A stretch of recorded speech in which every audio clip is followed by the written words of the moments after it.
مولاي صل وسلم دائما أبدا على حبيبك خير الخلق كلهم مولاي صل وسلم دائما أبدا على حبيبك. Assalamualaikum warahmatullahi wabarakatuh.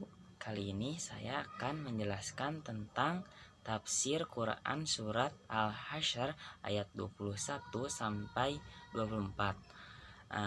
Tugas ini diajukan untuk memenuhi ulangan akhir semester mata kuliah tafsir yang diampu oleh Dr. Haji Aam Abdussalam MPD dan Dr. Cucu Surahman STHI MA. Sebelum itu, saya akan membacakan surat tersebut. A'udzubillahi minasyaitonirrajim. Bismillahirrahmanirrahim. Lau anzalna hadzal qur'ana ala jabalin ra'aitahu khashi'an mutasaddian min khasyatillah wa tilkal amsalu nadribuha linnasi la'allahum yatafakkarun. Huwallahul ladzi la ilaha illa huwa alimul ghaibi wassahadah huwar rahmanur rahim. Huwallahul ladzi la ilaha illa huwa al-malikul quddusus salamul mu'minul muhaiminul azizul jabbarul mutakabbir. Subhanallahi amma yusyrikun. Huwallahul khaliqul bari'ul musawwirul lahul asma'ul husna. Yusabbihu lahu ma fis samawati wal ard wa huwal azizul hakim.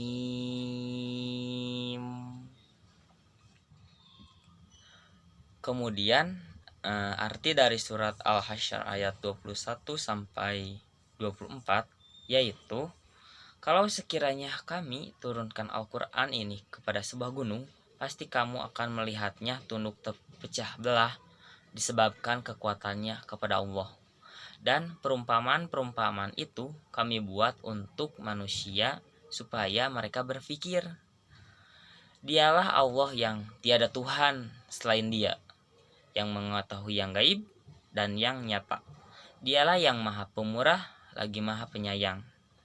Dialah Allah, tiada Tuhan selain Dia, Raja yang Maha Suci, yang Maha Sejahtera, yang mengkaruniakan keamanan, yang Maha Memelihara, yang Maha Perkasa, yang Maha Kuasa, yang memiliki segala keagungan. Maha suci Allah dari apa yang mereka persekutukan. Dialah Allah yang menciptakan, yang mengadakan, yang membentuk rupa, yang mempunyai asma'ul husna. Bertasbih kepadanya apa yang di langit dan di bumi. Dan dialah yang Maha Perkasa lagi Maha Bijaksana. Ada asbabul nuzul tentang Quran surat Al-Hasyr ayat 21 sampai 24. Di mana Imam Bukhari telah mengetengahkan sebuah hadis melalui Ibnu Abbas radhiyallahu anhu yang telah menceritakan bahwa surat Al-Anfal diturunkan di Badar, sedangkan surat Al-Hasyr diturunkan di Bani Nadir. Imam Hakim telah mengetengahkan sebuah hadis yang ia nilai sebagai hadis sahih bersumber dari Siti Aisyah. Siti Aisyah radhiyallahu anhu telah menceritakan bahwa perang Bani Nadir itu terjadi di awal bulan ke-6 sesuai dengan perang Badar.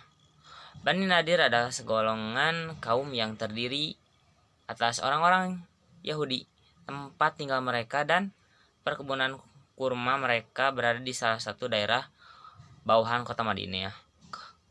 Lalu Rasulullah SAW mengepung mereka sehingga mereka menyerah dan mau meninggalkan kampung halaman mereka dengan syarat kehendaknya mereka diperbolehkan membawa barang-barang dan harta benda mereka sekuat apa yang bisa dibawa oleh unta-unta mereka kecuali senjata.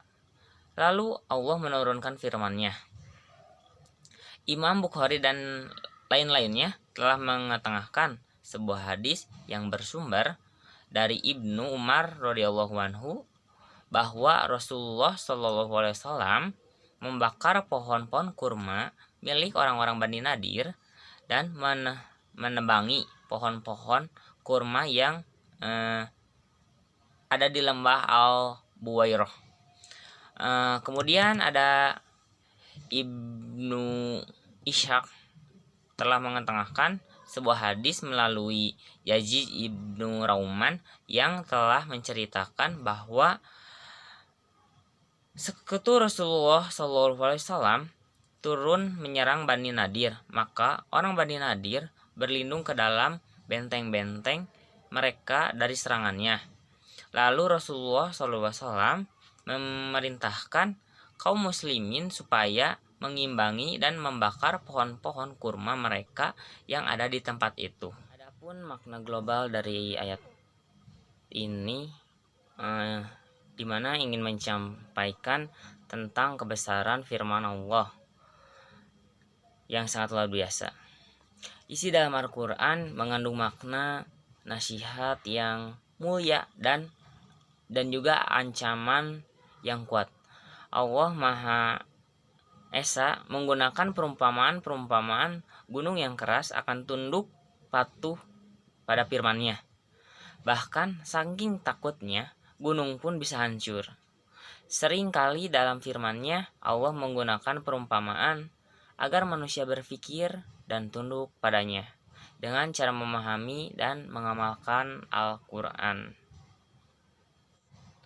Menurut pendapat Musafir Tengku Muhammad Hasbi As-Shiddiq bahwa Quran surat Al-Hasyr ayat 21 menjelaskan tentang seandainya Allah akan memberikan akal kepada gunung sebagaimana telah diberikan kepada manusia, kemudian Allah menurunkan Al-Quran kepada gunung itu, tentulah dia khusyuk, tunduk dan terbelah karena takut kepada Allah.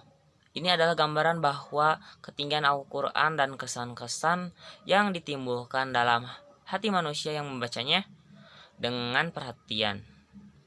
Ayat ini juga menegur orang yang tidak tunduk hatinya ketika membaca Al-Quran, yang ditunjukkan kepada orang-orang yang berdosa.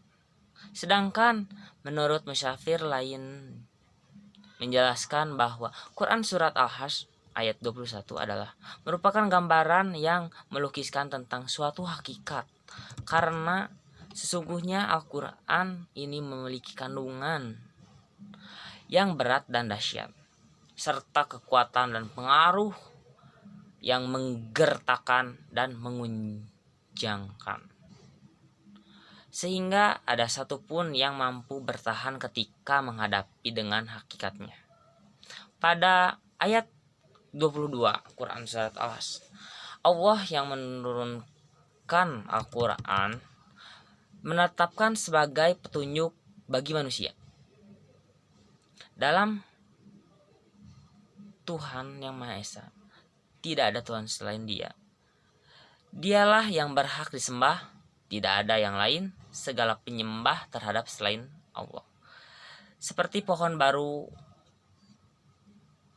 patung, matahari, dan sebagainya. Kemudian ayat 23 Al-Hasyr, Dialah Allah Tuhan yang Maha Esa, yang memiliki segala sesuatu yang ada, yang Maha Suci dari segala macam bentuk cacat dan kekurangan, yang Maha Sejahtera, yang Maha memelihara keamanan, keseimbangan dan kelangsungan hidup makhluknya, yang Maha Perkasa, tidak menganiaya makhluknya. Diriwayatkan oleh Al-Bukhari dan Muslim dari Abu Abu Hurairah dari Nabi Muhammad SAW bersabda, sesungguhnya Allah mempunyai 99 nama, 100 kurang 1. Barang siapa yang menghafal, menghayati, dan meresapinya, niscaya akan masuk surga. Yang dimaksud dengan menghayati dan meresapi di sini ialah benar-benar memahami sifat-sifat Allah, merasakan keagungannya, kesabaran, dan kekuasaannya atas seluruh makhluk hidup, dan merasakan kasih sayangnya. Kemudian pada penggalan ayat 24 Quran surat Al-Hasyr yang artinya dialah Allah Maha Pencipta, yaitu bahwa kehendak menjadikan alam dalam sebagai bentuknya ini adalah dari Allah sendiri, tidak karena dihendaki oleh yang lain. Dan dalam penggalan yang lainnya yang mengadakan dari tidak ada menjadi ada. Jadi bukanlah alam yang dia ciptakan itu sama dengan terjadi seperti dia.